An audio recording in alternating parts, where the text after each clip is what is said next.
Welcome back, tribe. Have one here that says the real reason you can't afford a house. Gonna get heavy. How am I supposed to compete with a hedge fund out of Texas on buying a home? It makes you feel insane because it's like there's a conspiracy against me at this point. If you're looking for a place to live right now, you face a radically different housing market than people did even just 15 years ago. Home prices have gone up, rents have gone up, evictions have increased, and a whole group of would-be home buyers has been...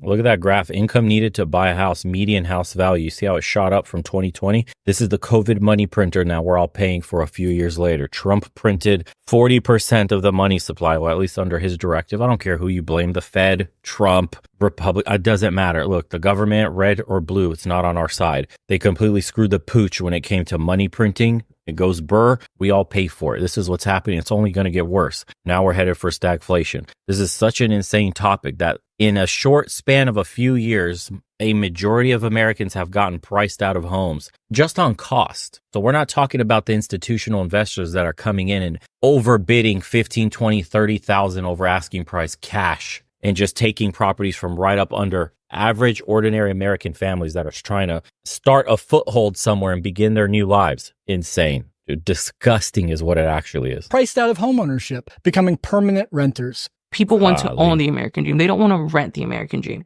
They've been replaced by an industry that treats our communities and neighborhoods like a day trader treats stocks. Just something to buy and sell to maximize return. It's been catastrophic. Really just a few firms have been able to target and corner the market here. Their business model is built on exploitation and on having a very uneven playing field tilted in their favor. Joke. So who exactly is behind this? We went to the cities at the center of this crisis to understand how single-family homes became big business. I wonder if Atlanta or Phoenix is going to be one of the locations that they show, because I lived in both those cities, and it seemed like 40% of the neighborhoods I was living in, I lived in neighborhoods like this, slightly nicer with a gated community entry, and almost half of the houses were owned by an institutional investor and rented out on the market.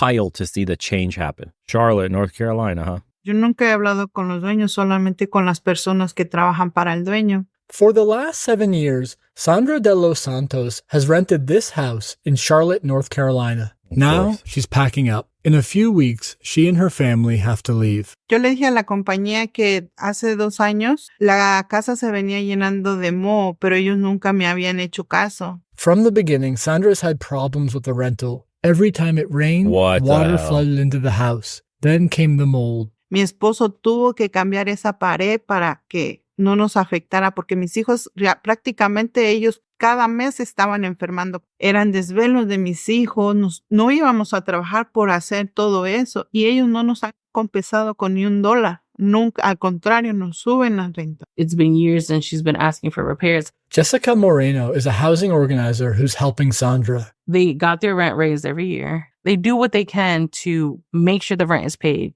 every single month. And then on top of that, they still have to fix the home. When she looked into Sandra's landlord, she found it's a Texas-based private equity firm that's among the largest owners of single-family homes in the country. She rents from a corporate landlord called Amherst. Just in Charlotte, Amherst owns 1,583 homes. When you think of landlords, you think of someone that has maybe 2 houses, right? That's not what we're dealing with. We're dealing with, backed by Wall Street, corporations that own thousands of homes. Sandra says she spent $25,000 repairing the house, and Amherst hasn't paid her back for any of it. They actually have an office here in Charlotte, which we went to, and it's 2 suites that are filled with boxes. No one's there. After Sandra protested publicly, the company finally contacted her and sent an inspector to the house. Then they offered her $2,000 to leave. It's a slap in the face. Wow. Of course, she said no. She wasn't going to take that. Then they said that she would have to leave at the end of her lease. She was forced out of her community. And a lot of people are under that situation. I told you, America is the land of profits over people. These corporations don't give a shit about you. It's about maximizing profit in the short term. So they'll kick your ass out the moment they get a chance. Or if you become a nuisance like this, hey, you want us to go fix the mold? We're not going to do that. Here's $2,000. Shut the fuck up. Oh, you're going to cause a bigger stink now? Well, check this out. We're not renewing your lease. Goodbye. You could have been in this place for 5 years, 6 years, 7 years. years, bro. This could be your long-term home. This was a point of stability for you guys. And even then, you're a renter, so you're never safe. But at least back in the day, you were dealing with a property owner that you knew. It was like a neighbor that lived nearby, had a second house or something like that. You met them. These are just companies, faceless entities that live in other states. You can't even go to a local office. It does nothing. You have to reach a number and plead with somebody you don't know that doesn't care about you. That's dystopian as fuck. This is a problem that didn't exist 10 or 15 years ago. Taylor Shelton is a geographer who maps the ownership of single-family homes. Prior to the 2008 foreclosure crisis, large corporations were really not involved in the single-family rental market at all. After the 2008 crash, Wall Street saw an opportunity in millions of foreclosed homes, especially in the Sunbelt cities hardest hit. What the foreclosure crisis presented was a mass of available inventory for extremely cheap. So when property values skyrocketed over the next decade, the proceeds went to Wall Street, not to the people who now rented the homes. The result has been a housing recovery without a homeowner recovery. Yep. By 2022, large investors were buying more than 1 in every 4 single-family homes sold in the That's U.S. crazy. The absolute largest companies really there are two. The first is Invitation Homes, which is a publicly traded And it's messed up that they say we have a housing shortage or a housing crisis in the United States. We don't. We are building enough. In some areas, we're not building enough, but we don't. The housing crisis is manufactured because institutions are allowed to buy up whatever's available. You cannot start a family in the United States today. You can't even get a house for anything resembling reasonable prices. Insane, dude. I've seen it myself. The houses that I were looking at shot up by 100, 200,000 in the span of a few years. Completely priced me out. They've gotten so expensive. There was one house that I was looking at. This guy paid, I think, $350 for it when he bought it, if that. And he listed it on the market. The ball's on this guy. $950,000. That house was not worth a penny over $500. But the inflation, it was so insane. The market was so hot in Phoenix. The property prices, 30%, they were going up year over year over year. It's maddening. Real estate investment trust. The next biggest actor is Progress Residential, which is owned by a private equity firm, Pretium Partners, based in New York City on Wall Street. Gross. After those two biggest companies, there's really 4 more. Amherst Holdings, based in Texas. First Key Homes, owned by Cerberus Capital Management. American Homes for Rent, now known as AMH. And then Tricon American Homes. There's So welcoming Cerberus Homes, Tricon Homes. Yes, bro. Yes, I'd love to rent from Cerberus Homes. I'll be treated with dignity and respect. really 3 things that these crap. landlords are able to do. The first is these landlords raise rent and fees at much faster rates than any other type of landlord. The second thing is that eviction is a really core part of their business model. Institutional investors are way more likely to file for eviction, not as a kind of last resort, but actually at the very first moment they're able to. And then the third thing is that we know these companies are actually producing worse outcomes in terms of building maintenance. So they are in effect providing a worse product for higher prices. Corporatization of America in a In nutshell. Atlanta, Wall Street landlords now own There more it than is. a quarter of single-family homes. I met up with Robbie Caban, an Atlanta broker who's been working in real estate for over a decade. What I've seen is that my clientele, that buying pool of first-time homeowners or elderly who are downsizing, with limited income, like veterans and so on, they're no longer able to purchase. They have just been wiped Priced out because they cannot compete with the other buyers in the market. Tell me more about the corporate buyers. What influence have you seen them have on the market here? It's been catastrophic.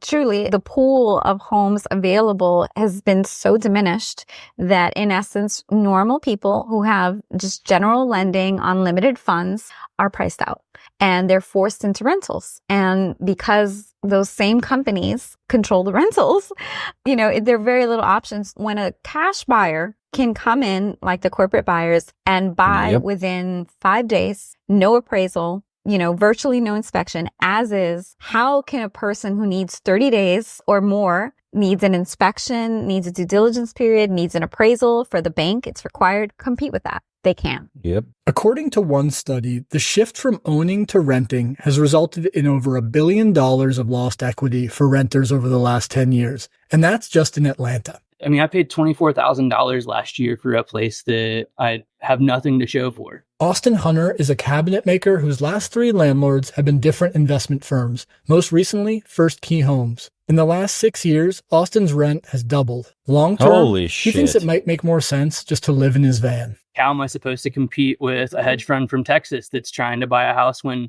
you know, any house that like I could ostensibly afford, they're coming in with cash? It really feels like I'm pushing a boulder up the hill and continually getting bludgeoned by the boulder coming back down on me. Yep. Corporate owners of single-family homes argue that they don't contribute to the housing crisis, pointing to the fact that What a crock of shit. You're buying up upwards of 25% or more of all the available housing, paying cash, not getting them appraised, no checks with nothing. And you already own thousands of other homes in the area, and you evict people at the first chance you get, and you push up rent year over year, crazy, unlike every other landlord. You totally don't have an effect on the market. Corporate bullshit speak. nationally, they own less than 10% of the market. But if you're looking for a place to live, the market you care about isn't national. It's one neighborhood versus another. And in some cities, these firms are building local monopolies. The way these companies' business practices have evolved is essentially to avoid competing with one another through this geographic targeting. Invitation Homes tends to purchase in, on average, wealthier and whiter communities. Progress and Main Street Renewal tend to... I used to live in Gwinnett County, and that's crazy. I'm not surprised. They behave like the cable companies, like the internet companies, where they have little monopolies in certain areas. You have AT&T that only deals with this area. You have Comcast that only deals with this area. You have Centrum that only deals with this area. It's such bullshit. When is the government going to fix this problem? That's the question we're all asking. Focus on somewhat poor, predominantly black neighborhoods. In some neighborhoods, it's upwards of 50 or even 75% of all single-family rentals are owned by these large Wall Street investors. Wow.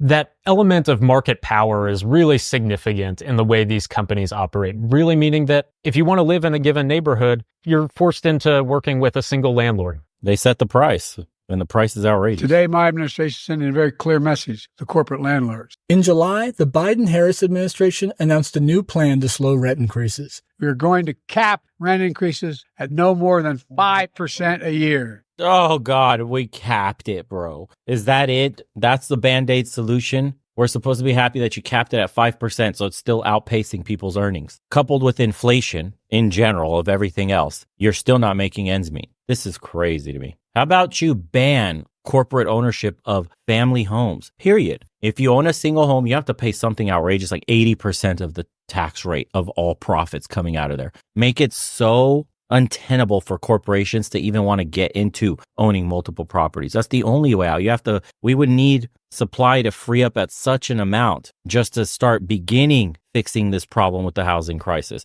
And that's the only way, with real legislation, not this bullshit 5% cap. Jesus. Sure. The proposal follows another effort by Democrats in Congress to address corporate landlords' control over the housing market. We should get the hedge funds out of the housing business. Senator Merkley's bill would cap ownership at 100 properties and make corporate landlords sell the rest in 10 years. But so far, no legislation has been brought up for a vote. Of course, corporate ownership of single-family homes is hardly the only problem with our housing system. But the way Wall Street has siphoned up neighborhoods that were once a path to building wealth for working people, it's really one of the clearest examples of the fundamental problem. We value money, not people. I told you guys it's a corporatocracy, dude. Your interests don't align with the government's. They're bought and paid for by Wall Street, by multinational corporations, their campaigns, all their funds, everything. There is ulterior motives. You go counter to their whims and needs. This is why the government operates the way it does. It constantly screws over the little guy, and yet it rewards the corporations. Bought and paid for. Welcome to America. This guy says, as a Canadian, the housing and healthcare crisis have me so disappointed and frustrated with all of our politicians. They do basically nothing.